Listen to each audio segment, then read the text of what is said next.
Hello, my name is Richard Herbert, and remember the power to vote. We just had an election, and let's take a look at the power to vote over the last maybe 100 years. Everybody probably know, if you studied history, know Franklin D. Roosevelt, FDR. He was president back in 1932, and the whole country wanted this guy as president, except to break the norm of Pennsylvania. But what can we say? The next year, Pennsylvania thought different, right? So that's the 1936 election. Now we go into the 1940 election. Truman again dominates the United States. And here you have certain states that have different views. But still, we are a people, and the power to vote exists. Look at these states that wanted the leader to be Franklin D. Roosevelt. And of course, his fourth term still dominate the election with at least 389 electoral votes over Dewey. But the power to vote still exists. And then here you have Truman. Because Roosevelt died in office in 1944. Of course, in 1945, we all know what happened with Truman, right? He dropped the bomb. We got into the war, so Roosevelt, you could see his statistics after he wanted to keep us out of the war until Japan decided different. So after that, Truman, we go into Eisenhower. Now, this is a time when I was born, around that time. So, but Eisenhower, a Republican, thought different of how to run the country, and the people agreed. Now, going into 1956, we see Eisenhower again winning against Adlai Stevens, which probably was a controversial election, as I know. I'm not going to go in depth because all of these elections, you could go on for miles about each state of what went on. So we go to 1960, and guess what? Here we go with John F. Kennedy. Now, if you look at Texas, Kennedy pulled Texas. Maybe it was a religious in Nevada. But California, red. New York, blue. 1964, of course, Kennedy died in office. Then we have Lyndon Johnson. And Lyndon Johnson dominated because of the Civil Rights Act of 1964. People really don't realize that. But even Martin Luther King and everybody really have a base for that particular Civil Rights Act put in by Kennedy. So then we go into 1968. In 68, you got Humphrey and Nixon. Now, people knew Nixon from where? Way back in Eisenhower. Nixon was the vice president of Eisenhower, okay? So the next year, he decided business and trade and everything. Next year, look at this landslide. Wow, that's almost dramatic. 520 votes. And yeah, California, Pennsylvania, New York, everybody red, okay? So Nixon, who say, I'm not a crook. But anyway, he left office after the scandal of Watergate. Then after that, I have a gap because Carter took over the election of 1976. But it was a general election. It was against an opponent that he did defeat. But here, his next election at Carter against Reagan and the disaster. A huge landslide.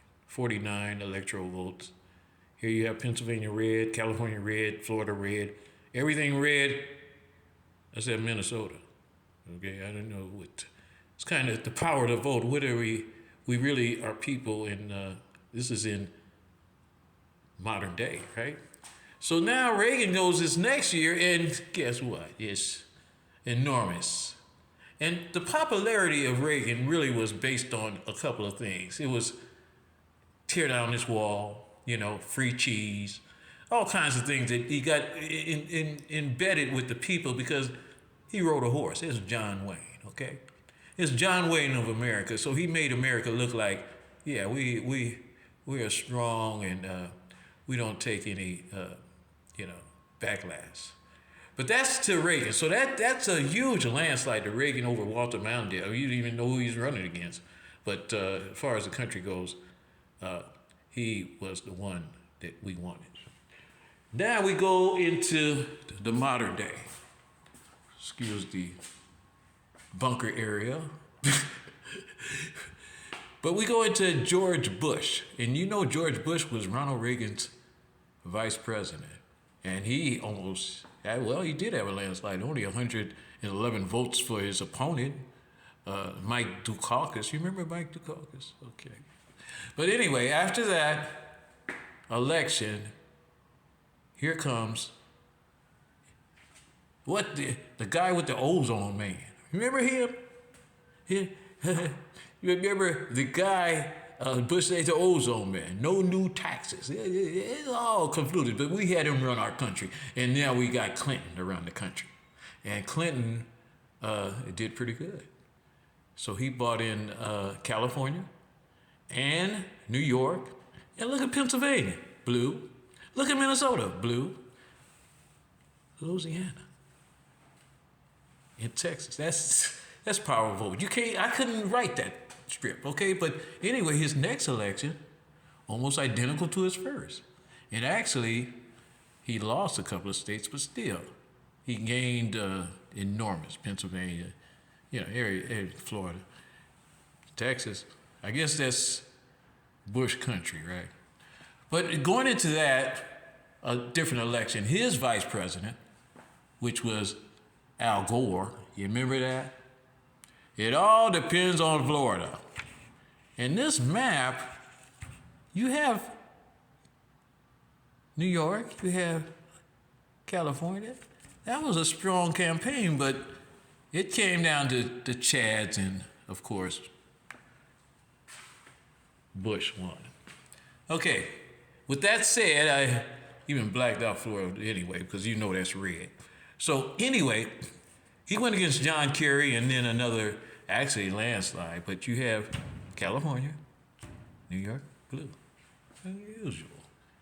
So after that, here comes Barack Obama. Okay? They thought he wouldn't win, which was a chance that he would win, but look at here.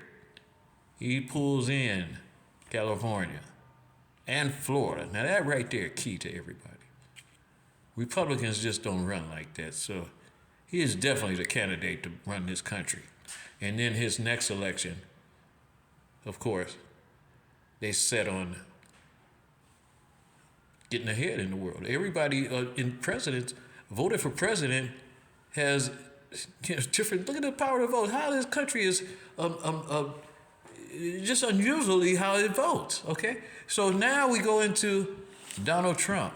After he came out of Barack Obama, you remember Hillary and Donald Trump? And look at this. Okay? That goes red. But California, it's blue. Unusual. How can you explain this? Because technically, it's the power to vote. So we go into the 2002 election, and we have Biden, who knocks out Trump, okay? Here's Florida.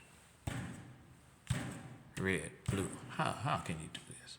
And then we have the ultimate election that we have now, which just got the votes certified without people destroying the Capitol. But anyway, this guy looks like he's smiling. Okay? But anyway, this 226, which is enormous for a woman candidate. If all the candidates I saw as far as America go 100 years, that is definitely a strong candidate. And she's a vice president. And we just looked at what vice presidents do, okay? But one thing I want to close this off with, I want to show you one thing. Here's Kamala Harris in Washington, D.C. Look at that. 92.5% of the state. Now, Democrats, Barack Obama. Who is this? This is Barack Obama again. And this is, I believe, one of Biden. No, this is 2016. That's Barack Obama. And then Harris. But those statistics, I'm just trying to show you, excuse me for my statistically, as far as documentation here. But what I wanted to point out is that this 92.5%, Washington, D.C., which is not a state, you can look as Democrats has dominated that, and there's no other states, as far as 100 years, been pulling that percentage of a vote, except you go back into 1840 with Washington and Jefferson, where they didn't even have Alaska, okay? There's no Hawaii, so we won't even putting that in the syndrome, okay? But anyway, this is unusual about the vote, and it shows the key of the United States, because basically this particular district, over half picks the president every time, okay? And that is a shining light to something to say they are disfranchised, right? That's Washington, D.C. disfranchised. But technically, they have a right to vote. And technically, they are Democrats, okay? And Democrats is not to say that Republicans and Democrats, I'm American, so Republican, I showed you what Republicans and Democrats, I lived through Ronald Reagan. So, all this stuff is, we are Americans. We don't fight each other, okay? This is something that is by foreign countries wanted to do, because they have monarchy kings and stuff. We kind of a freedom, Look at the people that ran for president. You could talk to either of them, put them all in the room, they all be fighting, right? I want this, but technically, this country is strong. So, more power to the presidents, to all presidents. This is only 100 years. We go back to 1876, right? Look how we vote. Can you say you blue or red? Who's blue or red? This is Richard Herbert. I'll talk to you later.